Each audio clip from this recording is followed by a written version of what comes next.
സംസ്ഥാനത്ത് വീണ്ടും ഓൺലൈൻ മുത്തലാഖ്. കാസർഗോട്ട് നെല്ലിക്കട്ട സ്വദേശി അബ്ദുൾ റസാഖിനെതിരെയാണ് പരാതി. വാട്സാപ്പിലൂടെയാണ് മുത്തലാഖ് ചൊല്ലി ബന്ധം പിരിഞ്ഞതായി അറിയിച്ചത്. സ്ത്രീധനം കുറഞ്ഞതിന്റെ പേരിൽ ഭർത്തൃ വീട്ടിൽ നിന്ന് പീഡനം നേരിട്ടുവെന്നും 12 ലക്ഷം രൂപയുടെ സ്വർണവും പണവും തട്ടിയെടുത്തുവെന്നും കുടുംബം ആരോപിച്ചു. ലോകത്താരോടെ കാനത്തൊന്നും കഴിക്കുന്നില്ല. കാനത്ത് കഴിച്ചെങ്കിൽ അതേപോലെ രീതിയിൽ നിൽക്കണോ, പറഞ്ഞ പോലെ കേട്ടിട്ട് നിൽക്കണോ?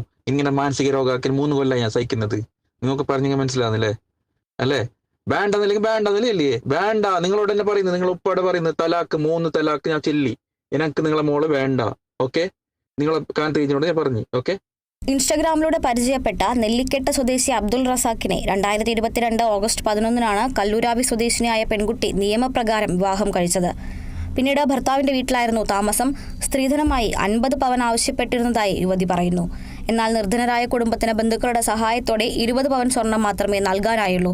പിന്നീട് ഇതേ ചൊല്ലിയായിരുന്നു നിരന്തരം ഉപദ്രവമെന്നും പെൺകുട്ടി പറയുന്നു.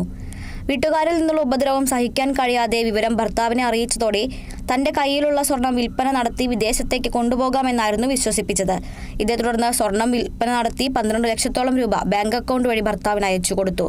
ഇതിനുശേഷം കഴിഞ്ഞ വെള്ളിയാഴ്ചയായിരുന്നു പെൺകുട്ടിയുടെ പിതാവിന്റെ വാട്സപ്പിൽ മുത്തലാഖ് ചൊല്ലിയുള്ള ശബ്ദ സന്ദേശം എത്തുന്നത്.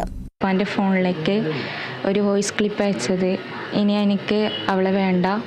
പിന്നെ ഉപ്പാനോട് തന്നെ നേരെ പറഞ്ഞത്, ഞാൻ 3 തലാക്ക് അവളെ ചൊല്ലി, ഇനി എനിക്ക് അവളെ മുന്നോട്ട് കൊണ്ടുപോകാൻ കഴിയില്ല. സ്ത്രീധനം കുറഞ്ഞതിന് ഒരു ഇതുണ്ടായിരുന്നു. ഈ 2.5 കൊല്ലം ഭർത്താവിൻ്റെ ഉമ്മാക്ക് എന്നെ കണ്ടുകൂടാ. ഭർത്താവിൻ്റെ ഉമ്മ എപ്പോഴും നിരന്തരം എന്നെ ശല്യപ്പെടുത്തും. നമുക്കൊരു കടക്കാൻ കഴിയില്ല, ഒരു കയ്യാതായെങ്കിൽ ഹോസ്പിറ്റലിൽ കൊണ്ടുപോയില്ല.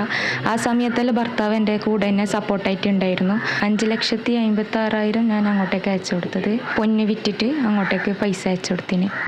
12 ലക്ഷം 12.5 ലക്ഷത്തോളം കിട്ടാനുണ്ട്. കേസ് കൊടുത്തിട്ടുണ്ട്. ഇനി നീതിക്ക് വേണ്ടി പോരാടും. ഭർത്താവ് ഫോണിലൂടെ വിളിച്ച് നേരിട്ടും തന്നോട് മുത്തലാഖ് ചൊല്ലിയതായും യുവതി പറയുന്നു. സംഭവത്തിൽ കാഞ്ഞങ്ങാട് പോലീസിൽ കുടുംബം പരാതി നൽകി. നല്ല ഇരുണ്ടായതാണ്, ഒരു പ്രശ്നം ഉണ്ടായിട്ട്. ഇപ്പോഴത്തെ ബെത്ത് വന്നതിന് ശേഷം കുറച്ചാൾ കൂടിയിട്ട് അവൻ്റെ പൊങ്ങന്മാരും കുറച്ച് എടുത്താൾ കൂടിയിട്ട് എടുത്തിട്ട് പണിയാണ്. കേസുമായിട്ട് മുന്നോട്ട് പോകാൻ വേണ്ടിയിട്ട് ഒരു നിലക്കോൻ എന്ത് കോംപ്രമൈസ് വന്നാലും നമുക്ക് അവൻ ആവശ്യമില്ല. മുത്തലാഖ് നിരോധന നിയമം നിലവിൽ വന്നതിനു ശേഷം ജില്ലയിൽ രജിസ്റ്റർ ചെയ്യുന്ന ആദ്യ കേസ് കൂടിയാണ് ഇത്. നീതി ലഭിക്കും വരെ നിയമപോരാട്ടം തുടരാനാണ് കുടുംബത്തിന്റെ തീരുമാനം. Kerala vision news, Kasaragod.